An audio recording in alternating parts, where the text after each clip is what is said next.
Le 27 août doit être entouré en rouge dans leur agenda. Si à cette date qu'il y a 17 ans, Mimi Mati et Benoît Gérard se sont dit oui, à la mairie de Neuilly-sur-Seine, entourés de tous leurs amis.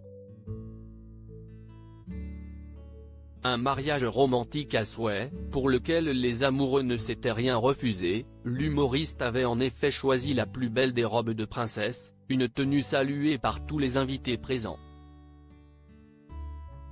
Bien accrochée à son Benoît, qu'elle avait rencontré quelques mois plus tôt en faisant monter quelqu'un par hasard de son public sur scène, elle s'était même permis une petite fantaisie, un diadème dans les cheveux, un choix sans doute validé par certaines de ses amies de longue date qui ne l'avaient pas lâché de la cérémonie, Muriel Robin et Michel Bernier, qu'elle connaît depuis les années 80. La première, qui n'était pas encore en couple avec Anne Le Nain, la femme qui partage désormais sa vie, était comme souvent accompagnée de Line Renaud, magnifique dans son tailleur rose. Il faut dire que la ch'ti considère l'humoriste comme sa fille de cœur. La seconde, divorcée de Bruno Gaccio, avait emmené avec elle leur fille, Charlotte, aujourd'hui elle-même actrice et maman.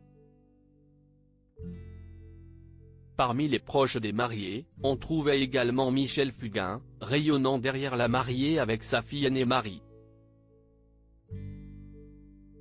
Sans oublier, bien sûr, Johnny Hallyday et sa femme Laetitia, très amie de l'interprète de la légendaire Joséphine Ange Gardien.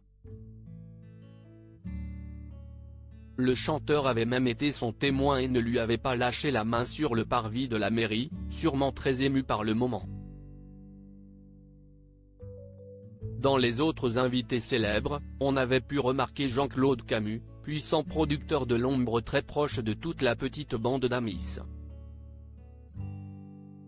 De nombreuses personnalités du monde de la télévision avaient enfin été invitées, comme Marc-Olivier Fogiel, Patrick Sabatier et son épouse ou encore le couple le plus incontournable de l'époque, Benjamin Castaldi et Flavie Flament, qui s'étaient séparés un an plus tard.